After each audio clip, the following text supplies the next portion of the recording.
여러분, 요즘 $1 환율 정말 만만치 않죠? 저는 미국에 살면서도 외식할 때마다 한 번 더 생각하게 되는데, 한국에서 여행으로 오시면 샌드위치 하나, 음료, 그리고 팁까지 3만 원이 훌쩍 넘기도 하는 미국 물가가 더욱 부담스러우실 것 같아요. 항공권이랑 숙소까지 예약하고 나면 뭐 이제 큰돈 나갈 거 다 끝났다 라고 생각하기 쉽지만, 막상 여행을 시작하면 우버, 또 식사 한 끼, 또 마트에 들리기도 하고 이런 작은 결제들이 계속 쌓이죠. 게다가 달러로 결제하다 보니까 그때그때 실제로 얼마를 쓰고 있는지 체감하기도 어려워서 여행이 끝난 뒤에 카드 내역을 보고 내가 대체 뭘 이렇게 많이 썼지? 하고 놀라실 수도 있고요. 그렇다고 맘먹고 간 미국 여행에서 먹고 싶은 것도 해보고 싶은 것도 전부 포기할 수는 없잖아요. 그래서 오늘은 여행의 즐거움은 그대로 지키면서 미국의 높은 물가와 환율에도 불필요한 돈을 쓰지 않도록 제가 여행 경비 절약하는 꿀팁 모두 알려드릴게요. 끝까지 보시고 다음 미국 여행에서 꼭 활용해보시고요. 비용과 시간을 아껴주는 다양한 미국 여행 정보를 계속 받아보고 싶다면 트립바이트 채널도 구독해주세요.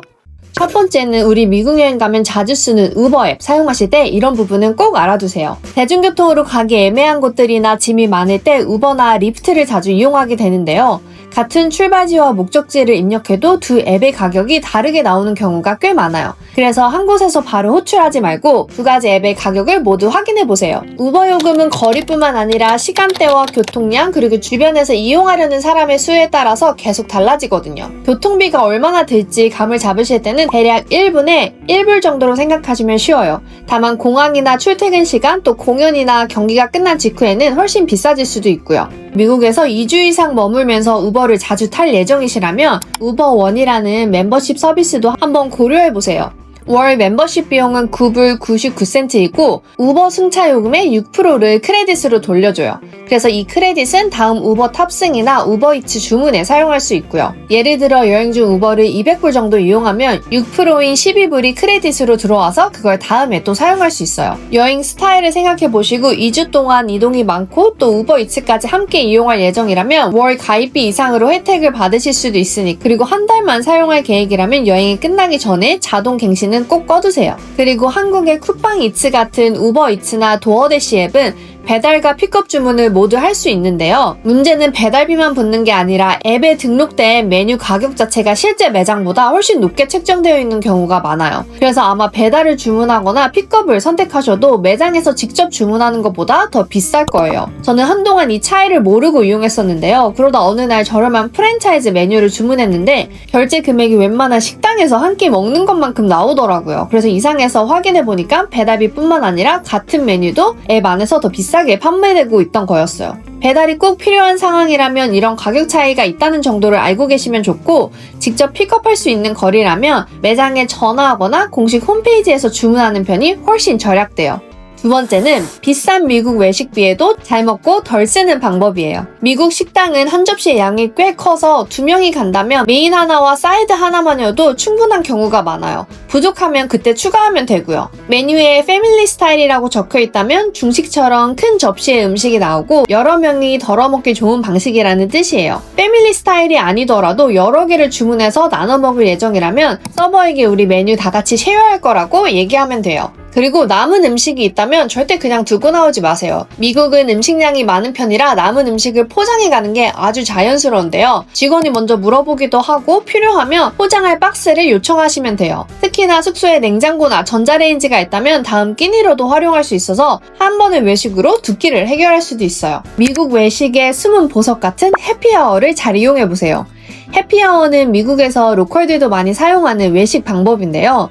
보통 점심과 저녁 사이에 운영하고 별도의 해피아워 메뉴가 있는 곳도 있고, 또는 기존 메뉴에 몇 가지를 할인해서 내놓는 곳도 있어요. 술만 저렴한 게 아니라 음식 메뉴도 함께 할인되는 경우가 많아서 부담 없이 여러 가지 메뉴를 맛보고 또 분위기를 즐길 수 있어서 특히 여행자에게 잘 맞는 외식 방법인 것 같아요. 이런 해피아워 식당들을 찾으려면 구글에서 해피아워 니어미라고 검색하신 다음에 시간과 메뉴를 확인하시면 돼요. 해피아워는 정해진 시간 안에 주문한 메뉴에 적용되기 때문에 해피아워 시간이 끝나기 전에 미리 주문해두면 이후에는 천천히 여유있게 즐기시면 되고요. 일부 식당은 바 좌석이나 지정된 공간에서만 해피아워 메뉴를 받을 수 있는 곳도 있으니까 들어갈 때 먼저 얘기하셔도 좋고요. 그리고 여럿이 함께 간다면 각자 먹고 싶은 메뉴가 다르고 또 이것저것 주문하다 보면 금액도 금방 올라가는데요. 이럴 때는 뷔페 타입의 All You Can Eat 방식을 선택하시는 것도 좋아요. 대표적인 All You Can Eat 메뉴로는 스시나 한국식 BBQ, 샤브샤브, 브라질리언 스테이크하우스처럼 정해진 가격 안에서 여러 음식을 먹을 수 있어서 편하고 경우에 따라는 여러 메뉴를 따로 주문하는 것보다 훨씬 저렴하게 이용할 수 있어요. 되도록 점심을 이용하시는 걸 추천드려요. 미국의 외식비를 아끼기 위해서는 무조건 싼 곳만 찾는 게 아니라 양에 맞게 주문하고 남은 음식은 또 포장하고 해피아워와 평일 런치를 잘 활용하면 먹는 즐거움은 그대로 즐기면서 지출을 반 이상 아낄 수 있어요. 세 번째는 대중교통 패스인데요. 이런 패스는 잘 활용만 하면 너무 좋지만 먼저 나의 여행 스타일을 아시고 그 지역을 파악한 다음에 패스를 구매하시는 걸 추천드려요. 샌프란시스코, 시애틀, 포틀랜드, 시카고처럼 주요 지역을 걸어서 둘러보기 좋은 도시는 대중교통을 타러 정류장이나 역까지 이동하고 또 기다리는 시간까지 생각하면 가까운 거리는 그냥 걷는 편이 더 편한 경우가 많아요. 패스를 미리 사두면 본전을 뽑아야 할 것 같은 마음에 필요 이상으로 대중교통을 찾게 되거나 오히려 일정이 더 빠듯해지기도 하더라고요. 참고로 휴일의 경우에는 대중교통을 무료로 운영하는 때도 있는데요. 샌프란시스코에서 이제 호텔 직원분의 추천을 받아서 대중교통 패스를 구입을 했는데 중국식 설날 행사 기간이라 일부 버스를 무료로 운행해서 사실 저는 패스를 사고도 무료로 또 이용했던 적이 있는데요. 이런 이벤트는 로컬이어도 놓칠 수 있으니까 패스를 구입하기 전에 공식 홈페이지에 공지사항을 한 번만 확인해보세요. 다음 관광 패스는 일정이 어느 정도 정해진 뒤에 고르셔도 늦지 않아요. 관광 패스마다 포함된 명소와 이용 방식이 조금씩 다르거든요. 그래서 패스부터 고르기보다 먼저 꼭 가고 싶은 곳들을 정한 다음에 그 장소들이 포함된 패스를 찾아보는 순서가 좋아요. 보통 하루에 액티비티 하나 정도만 넣어도 충분한 편이고요.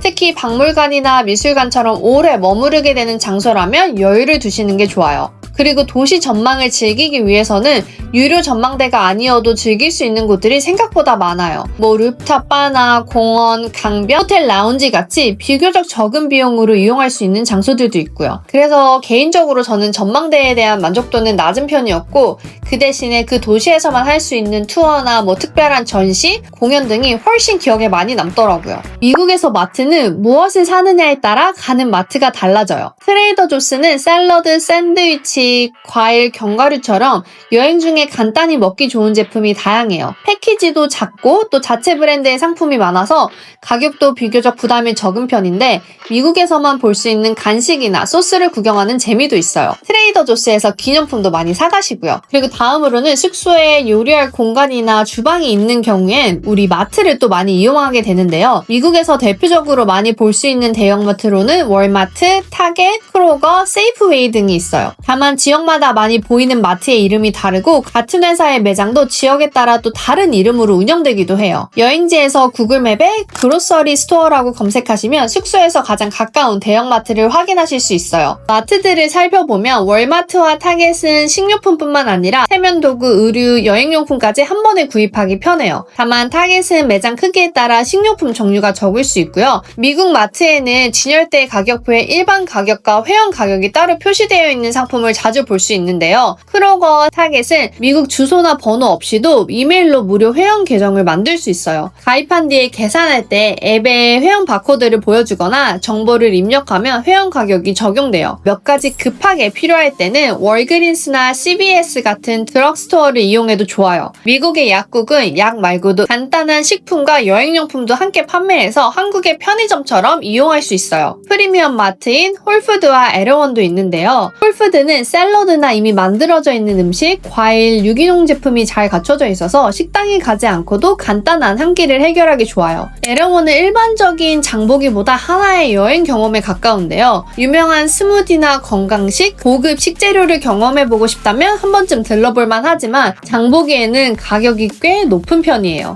여행 중에 음료를 공짜로 리필하는 방법. 미국의 스타벅스 매장에서는 음료를 주문하고 매장 안에 머무는 동안 기본 브루드 커피나 얼그레이 민트 카모마일 같은 티로 무료 리필을 받을 수 있어요. 또 여행 중에 물이 필요할 때 생수를 마트에서 사지 않으셔도 이렇게 주문할 때 한 번에 요청하시면 물도 받으실 수 있고요. 이게 작은 차이지만 여행 중에 음료 금액도 만만치가 않기 때문에 경비를 줄이는데 도움이 꽤 돼요. 미국에서 쇼핑을 생각 중이시라면 정가 매장이나 아울렛으로 바로 가기 전에 할인 매장들도 한번 둘러보세요. 백화점이나 일반 매장에서 판매되던 브랜드의 상품을 할인된 가격으로 만날 수 있고 또 여행 중에 필요한 캐리어나 세면도구 같은 물건도 찾을 수 있어요. 가격을 가장 중요하게 보신다면 로스를 한번 확인해보세요. 매장 진열은 다소 어수선한 편이긴 하지만 의류부터 신발, 가방, 캐리어, 생활용품까지 비교적 저렴하게 다양한 물건을 찾기 좋은 곳이에요. TJmax랑 마셜스는 같은 계열의 할인 매장인데요. 여기도 의류, 신발, 가방, 화장품, 여행용품까지 비슷한 구성을 가지고 있어요. 조금 더 좋은 또는 고가의 브랜드를 찾고 계신다면 놀스트롬 렉을 확인해보세요. 놀스트롬은 미국의 대표적인 백화점 중 하나이고 놀스트롬 렉은 이 백화점의 할인 매장이에요. 인기가 많은 브랜드나 디자이너 브랜드의 패션용품을 찾기 좋아요. 평소에 관심이 있던 브랜드를 정가보다 낮은 가격에 사고 싶을 때 방문하시면 좋은 곳이에요. 그리고 아울렛이라고 항상 저렴한 건 아니에요. 정규 매장에서 판매했던 상품도 있지만 아울렛 판매용으로 별도로 제작된 제품이 섞여 있을 수도 있거든요. 아울렛 전용 상품인지 확인하시려면 제품명이나 스타일 번호를 검색해 보시면 돼요. 그리고 미국은 주마다 세법이 달라서 같은 제품을 사더라도 실제 결제 금액이 달라질 수 있는데요. 가격표에는 보통 세금이 포함되어 있지 않고 계산할 때 해당 지역에 세일즈 텍스가 추가되기 때문이에요. 특히 미국 서부를 여행하신다면 세일즈 텍스가 없는 오리건주에서 쇼핑하시는 것도 좋은 방법이에요. 미국은 유럽처럼 해외 여행객이 출국할 때 세일즈 텍스를 일반적으로 환급받는 구조가 아니기 때문에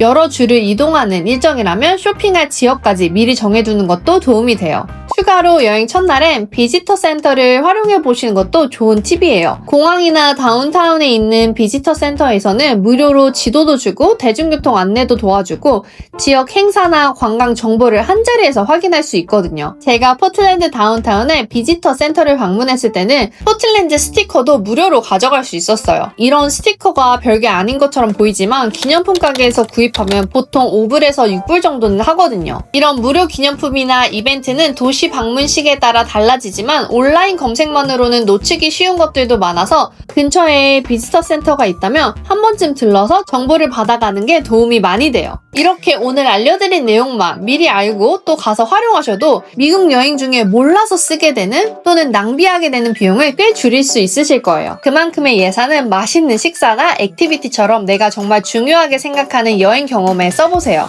함께 보면 좋을 미국 여행 꿀팁 영상은 고정 댓글에 달아둘게요. 앞으로도 비용과 시간을 아끼면서 미국 여행 더 알차게 할 수 있는 다양한 꿀팁들 알려드릴 예정이니까 트립바이트 채널 구독하시고 다음 영상에서 또 만나요. 안녕!